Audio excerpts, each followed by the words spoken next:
Bismillahirrahmanirrahim. Assalamualaikum warahmatullahi wabarakatuh. Salam Bapak Guru hebat. Perkenalkan saya Suito SPD MPD, calon guru penggerak angkatan 11 dari Kabupaten Aceh Selatan.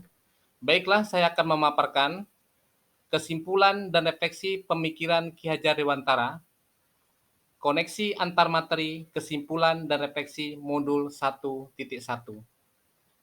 Yang mana menurut pemikiran Ki Hajar Dewantara, pengajaran merupakan proses pendidikan dalam memberi ilmu atau berfaedah untuk kecakapan hidup anak secara lahir dan batin.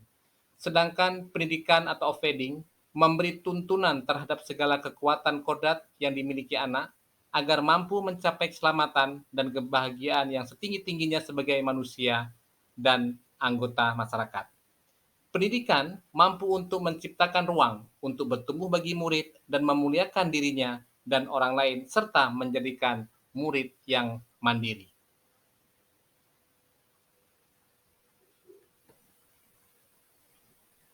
Setelah saya mempelajari modul 1.1 tentang pemikiran Ki Hajar Dewantara, saya menyadari bahwa banyak hal yang saya lakukan selama ini tidak tepat.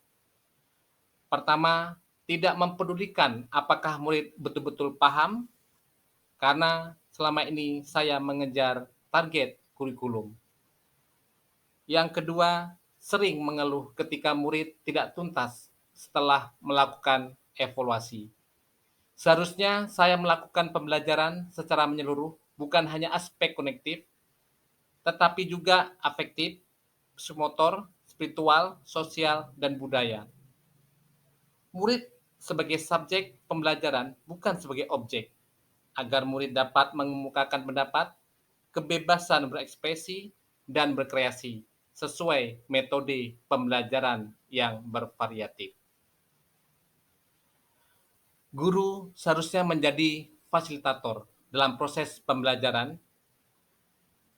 Kemudian, guru harus ikhlas dan penuh kesabaran dalam menuntun anak.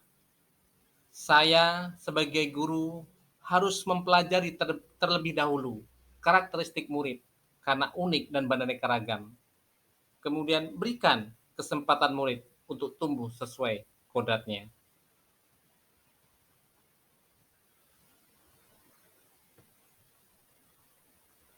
Yang segera saya praktekkan di sekolah dan di kelas, pertama, merancang metode pembelajaran yang interaktif dan menyenangkan, serta melibatkan murid sesuai metode student center. Selanjutnya, menerapkan pembelajaran abad ke-21, yaitu berpikir kritis, kreatif, komunikasi, dan kolaborasi dengan konsep memerdekakan murid.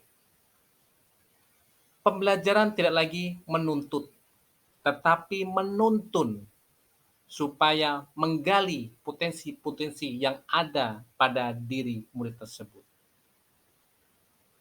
Kemudian, kenali karakter, latar belakang murid, menjalin komunikasi yang baik. Karena kita sebagai guru adalah teladan, motivasi, dan memberikan dorongan yang mana disemboyankan oleh Bapak Ki Hajar Dewantara. Terima kasih. Salam Bapak Ibu Guru Penggerak. Saya akhiri. Wassalamualaikum warahmatullahi wabarakatuh.